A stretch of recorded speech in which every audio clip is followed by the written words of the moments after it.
Welcome, everyone. I'm delighted that you are here for this Charleston session entitled Intentional Inclusion, Advancing Diversity, Equity, and Inclusion in Collection Development to Support a Diverse Student Body.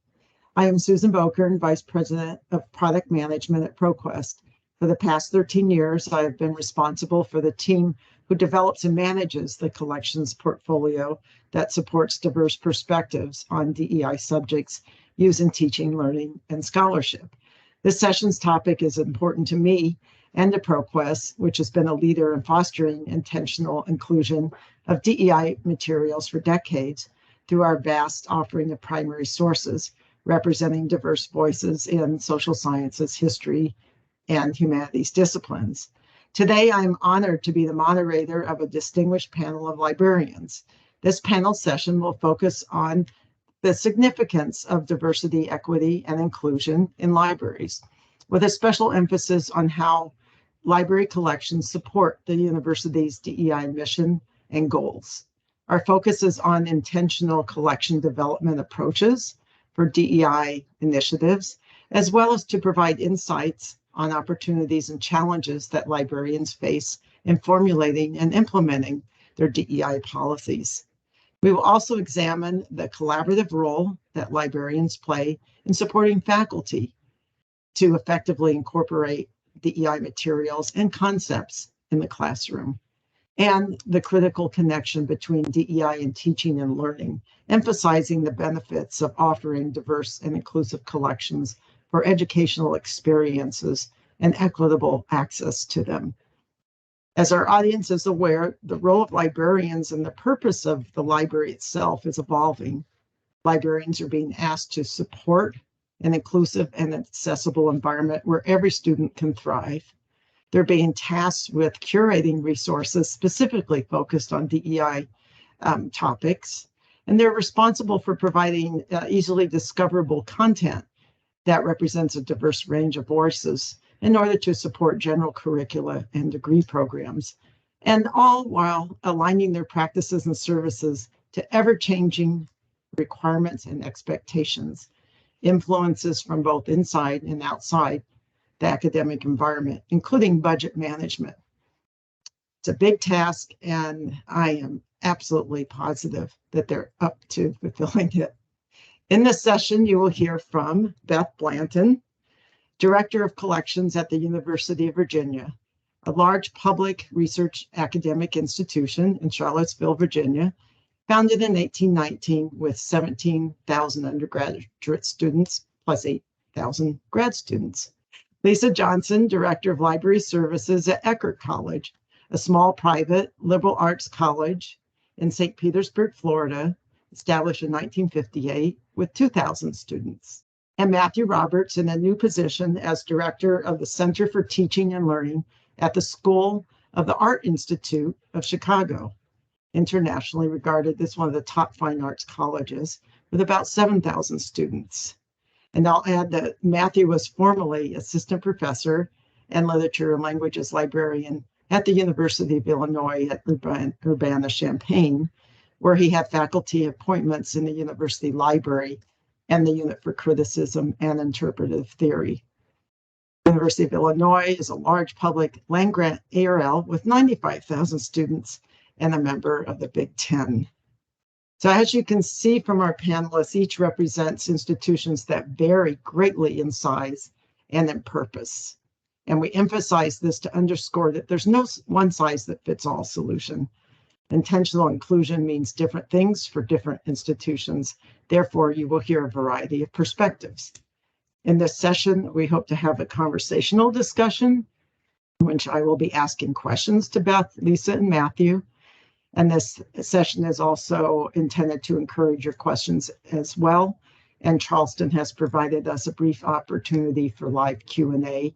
And please share your questions in the chat, and we will respond to as many as time allows at the end. So let's get started. I would like to ask each of you, can you explain your role in the library? Because each of you has a very different role, and how it aligns to your organization's mission. to promote diverse and inclusive collections to faculty and students. And as you define your role, can you think about and give us a sense of how your role has evolved in the last 2 to 3 years, and how do you see it evolving in the next 2 or 3 years? And may I start with you, Beth? Yes, thank you, Susan. I am the Director of Collections at the University of Virginia Library, where DEI is central to our everyday work. We often talk about DEI within the library, but when we're out talking with our faculty and our students, we frame it more in terms of global collections. So seeking to support the university's mission for global research, instruction, and the research that supports solving the world's greatest challenges. From a perspective of the last 2 to 3 years, I would say that we have really made a concerted effort to create bibliographic diversity in our collection practices. So while we're still collecting the canonical university publishers that we all know and love, we are actively out there looking for publishers or vendors who provide us with products that support all voices, all researchers, all areas of study here at the University of Virginia.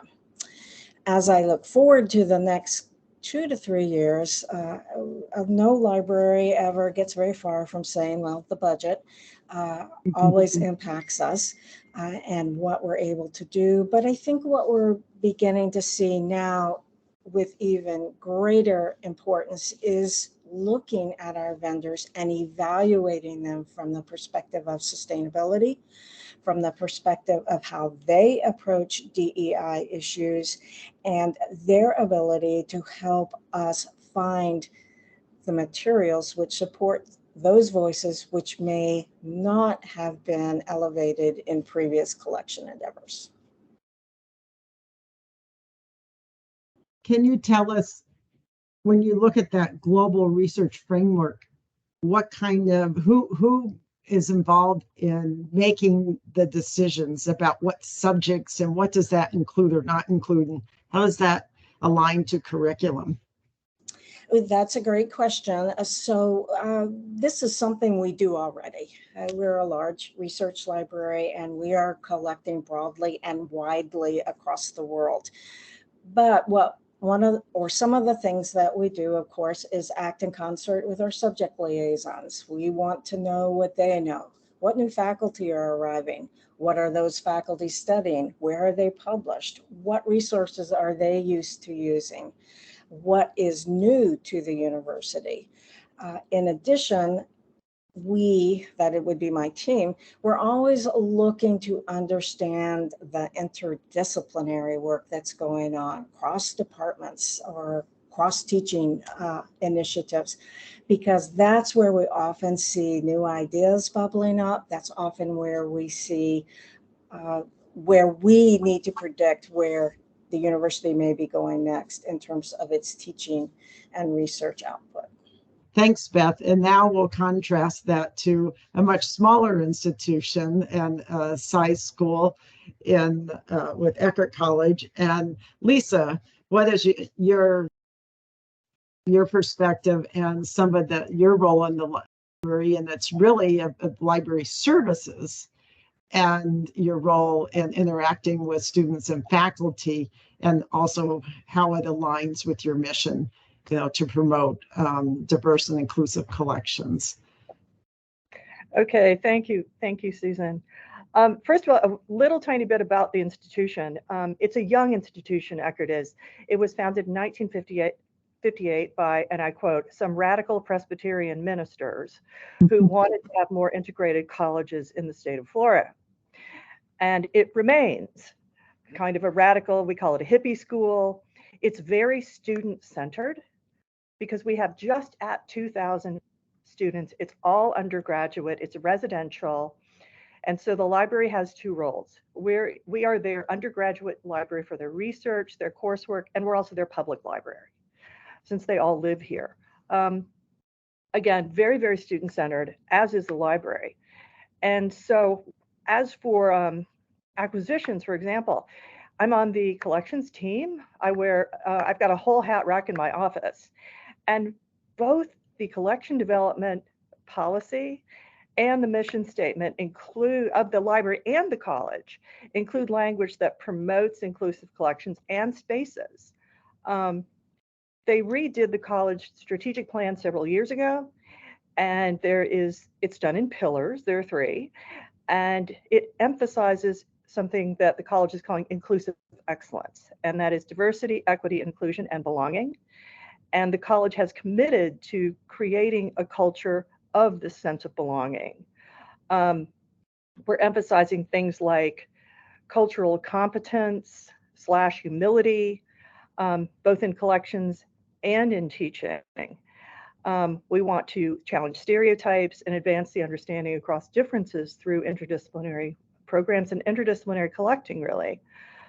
So we've made a commitment to increase resources for DEIB, just to support this through our students and through our curriculum.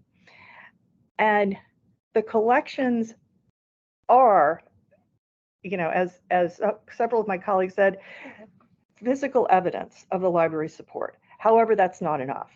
You can see the physical evidence in the books, but we've also really been concentrating lately on electronic collections, particularly in primary sources, from a lot of different vendors. And sometimes I try to go to the book fair in Guadalajara. We have quite a large Spanish-speaking and Portuguese-speaking student population. And so that is another opportunity for us to increase language collections. I'm a humanities librarian, all of them. And that also proves challenges. So my role, if it has evolved in the past 2 or 3 years, it probably evolved an hour ago, I can't remember. It's just going to be, as we try to say in the trade, full of opportunities to stretch money, for example, by working with vendors and by really paying attention to open access resources, both in the humanities, the sciences, and the social sciences, which are our concentration. We also do a lot of partnership on campus with particularly student services and the general education department. All of our students have a general education curriculum, whether they are marine scientist track or philosophy track. They all have to take a really wide variety of courses. We listen to what the students want as well as what the faculty wants. And we involve students in not just collection development, but showing off our collections by involving them in things like displays. And we've got pads all over the place so they can make suggestions. I can go on and on, but I want to hear from our colleagues. Okay, that's fantastic. And Matt, I'll ask you the same question. If you can talk about your role a bit when you were at the University of Illinois, but also your most recent role, which is a very different role, as we understand, at the Art Institute of Chicago. So you'll probably have 2 different perspectives. So if you can kind of harken back to your role back at the University of Illinois, kind of what was your role then? And then what is your role now? And how do you see those kind of contrasting between a big ARL with 95,000 students and now, with a student body focused on more fine arts and, smaller student body of 7,000? Yeah, thank you for the question and for allowing me to participate in this conversation today. I would say, as a librarian at UIUC, my collection development responsibilities were rather extensive, not just English language literature, but all literature and literary criticism translated into English, really. And I really saw the work that I was doing as a materialization of the university library's commitment to diversity, equity, and inclusivity. And that took shape in a couple of ways. For instance, the library historically did not really have a sustained approach to collecting material that was translated from non-English language into English. And so one of the things, as a comparativist and as someone who has a PhD in comparative literature, one of the things that I've learned is actually we tend to get access to different cultures and different people's experiences of the world by and through translated work. So one of the ways that we can really promote diversity, equity, and inclusivity is by making that work accessible to readers who might not otherwise have the opportunity to read it. Then there was some other things that we did too. For instance, about, I think, 5 or 6 years ago, there was a report that articulated that college-age students, primarily college-age students who were either traditionally excluded from higher education or marginalized from higher education historically, were reading poetry at a higher rate than pretty much had ever been done in history. And so as a land-grant institution, I thought it was really important for us to develop a robust collection of poetry, not only to share with our students locally, but to be accessible to anyone who would like to access it through interlibrary loan. So these were all just kind of strategies that we adopted to really materialize the commitment to diversity, equity, inclusivity. I think now in my role with the School of the Art Institute of Chicago, I'm more in an administrative function, and I'm thinking about, for instance, when we're developing curriculum or designing courses, how can we integrate library resources into them so that students and faculty have access to material that they might otherwise not really even know existed? And how can we position and situate that material in a way that helps those faculty members and students accomplish their learning objectives? So I'm really trying to think a little bit about how we can bridge that gap between library collections and curriculum development, and to create like a bridge between the two, which is not something I think that happens in any kind of formalized way. Usually it's done kind of in an ad hoc manner. But it's something that I like to try to make a little bit, more formal for us, and something that we're thinking about. No, thank you. I think that's a really important point, and I think each of you have touched on it. And so I'd like to ask, how have heard the voice of the student? And Lisa, you talked about that, and Matt and Beth, you alluded to it. So, and you all talked about with faculty. So how do you see the role of the library in kind of bridging that gap between looking at collection development and also in supporting curriculum development and working closely with faculty? And how much do students have a voice in that or not? And how much do faculty have a voice? Beth, do you want to talk about that a bit? Well, thank you. Yes. I'm not sure how much the students have a voice in curriculum development, but I will say that we are always out there working with our subject liaison colleagues to make sure that our faculty are aware of the resources that are available to them. We try to keep track of what they're teaching, what their syllabi look like, what they have on their syllabi, where we can augment the materials that where they're directing students.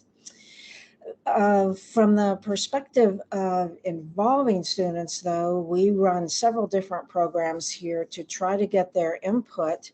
We call it Hack the Stacks, which is basically getting a group of students and associated faculty together to say, help us identify the gaps in this particular area of our collection.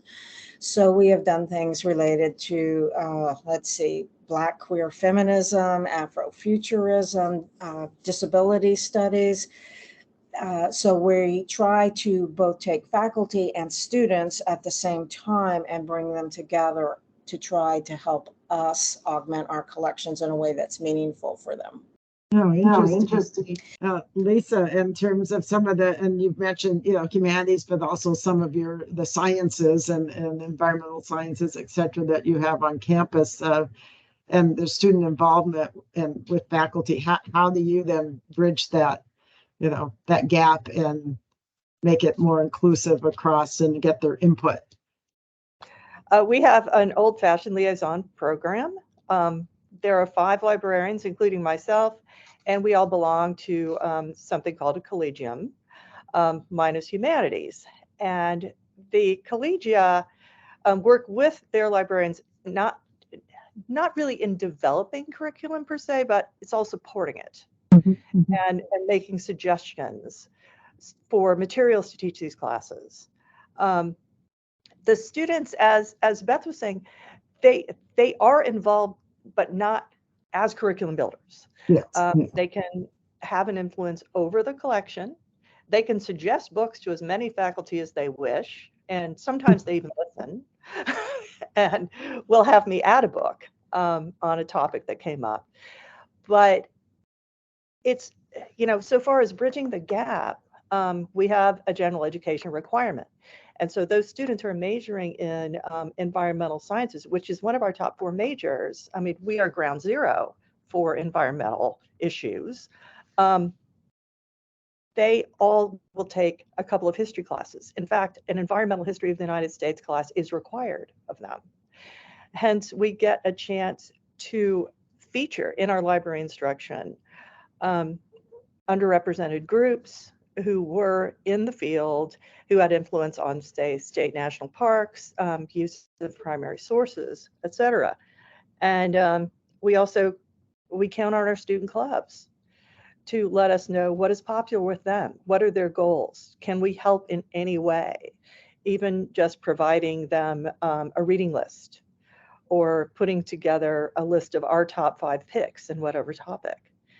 And the students will make comments sometimes as these books are on whatever subject are too old, and we always listen to them. And so they sort of sporadically help us fill in the gaps, just like our faculty. We have a leisure reading collection, which is pretty much run by students. And, okay, what is the most popular book being read in your dorm right now? And they always have a list. And that is how we involve them. We support the curriculum and we support our faculty kind of all at the same time. That's fascinating, and too. And Matthew, at the Art Institute, where you've got, I'm sure, passionate students about their art. Do you see a difference in the role when you're at this huge, institution that went across disciplines, and how do you manage that kind of input from faculty and bridge to curriculum development? And now, when you're more focused at the Art Institute, in terms of subject matter, what is do you see any differences in how you would align, with faculty, and, as you said, trying to bridge the gap to curriculum? It's still early days for me at SAIC, so I don't know that I can specifically address that question, but I think the other speakers pointed on something that is important that I want to underscore, which is just how important outreach and engagement is with respect to collection development. And both Beth and Lisa have talked about, liaisoning, and I'm sure we all can come up with a list of the pain points that we've experienced as liaisons in attempting to do this kind of work. But I think there are some good strategies that were articulated that I like to underscore. One is definitely working closely with the student groups and gaining their input on what they think is important with respect to what the library should collect. So even if it doesn't enter into the curriculum, it's at least a part of the broader educational landscape in which a student is situated, and they have access to that material, and then they can use it in a way that they think is strategic for them. I think that's really important. I also think it's important I always tell people sort of like show, don't tell. And so I think things like public outreach and events, like librarians using their collections to create pedagogical opportunities like within the library itself, rather than relying on faculty to integrate anything that we buy into their curriculum, like taking the initiative and situating the library as a foundational part of what happens pedagogically within a university, I think is a really important thing that libraries and librarians can do. Just to give you an example, alongside the poetry initiative, that we developed. It wasn't just about getting more poetry on shelves. It was also about inviting speakers to come in and give readings. Mhm. And the last one we did, I was with a lot of support and help able to bring Ada Limon into University of Illinois. And what that just goes to show is that there's a connection between the collection development work that we're doing and the outside world, and we can create these events that really demonstrate the inimitable contributions that libraries and librarians can make to the broader community. And I think that's how you get like the buy-in from faculty and students, by demonstrating and creating those opportunities for them that they might not otherwise have access to. So that's kind of how I see it, and some of the strategies that I've employed to try to bridge the gap between the collection development work that we do and the public service and scholarship that we hope to facilitate as a result of it. That's fascinating. I think, Lisa, I think actually you mentioned it specifically about that sense of belonging. And what is the library's kind of mission and role to foster that sense of belonging on campus and then within that broader community, as Matt just articulated? And do you see that as a key role? And then what role does that collection development play, particularly with the, in the DEI area with diverse voices and diverse communities? Lisa, do you want to expand on that for a moment? Then I'll go to Beth. All right, thank you, Susan. So far as your question about representation of students, they want to see themselves in the collection. They want to see themselves in the building they visit every day. And we try our best to give them that opportunity by some of the things we select, some of the items we feature. We've now started a new initiative where we are featuring in a new display case collections by students. We have one right now of shark skulls for one of our marine scientists, one of our young students in that program, and seeing the things that they are interested in, that they put together themselves. And I don't know what the next one will be. We have an outreach librarian who's wonderful, and she's working with students to bring in their very specific interests to their community as a whole. But I think ultimately they want to see themselves in the building. Yeah, interesting. Beth, do you see the same thing at UVA or? Thank you. And I think Lisa did a beautiful job answering the question. And I aspire to do the things that she was mentioning. I think it's worthwhile to note that it's also important to train your staff to make sure that your staff understand how to create an environment of belonging. And then the second is to take advantage of all the data that we manage to create in libraries, which is to recognize what's circulating heavily, where are our students going, and what are they using, as well as are they using interlibrary loan to access materials which the library doesn't have. So once you wrap it all up together, you're able to create this environment where every researcher, every student can see themselves reflected, both in the library as a place and in its collections. Thank you. That's all our time, and we could probably go on for another couple of hours on this topic. And I want to give a big thank you to our panelists for their time for this conversation. And we will now open it up to some questions from our audience in the live Q&A. Please put your questions into the chat. And thanks so much.